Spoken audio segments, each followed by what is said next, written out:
چه خوبه پر از مهر و وفاشه بکینه و بدیها هیچ آشنا نباشه بیا بیا بکن دل را جدا از دشمنی ها تو این دنیا نمیارده تو بشکنی دلی را اگه دست محبت بذاری توی دستم مرید قلب پاکت منم تا زنده هستم مرا توی درنگی ها که زندگی تباهه نصیب هر دل غافل همیشه عشق و آهه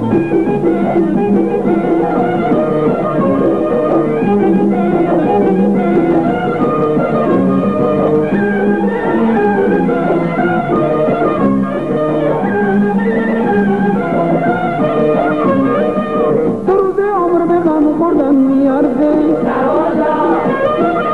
خوب دلی از دستمون بلرزه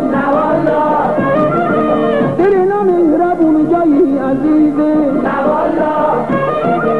کسی از مهربونی میگریزه منو توی دورنگی ها که زندگی تباهه نصیب هر دل غافل همیشه عشق و آهه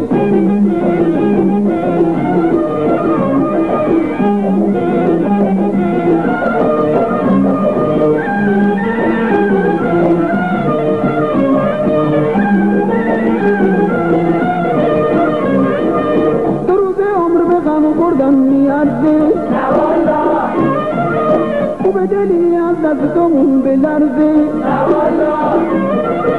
دل نامهربون جایی عزیزه کسی از مهربونی میگریزه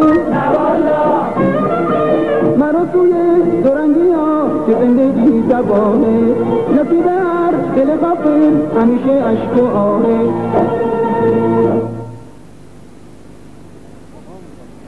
خسته نباشید. خیلی ممنونم. قربانشون.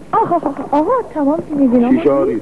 نگین شیشه هست چیه اینا؟ نه آقا اختیار دارین شیشه چیه؟ مثل این چیه اینا که آویزون میکنن تو خونه ها؟ چی؟ موستره چی میگن این چراغا؟ موستر. خب اینا از هموناست. بله. نه از اونا نیست که اینا. خیلی ممنونم. همتون خسته نباشین. خیلی متشکرم. آقا زنده باشی. بی‌نهایت. ممنون. وای خدایا.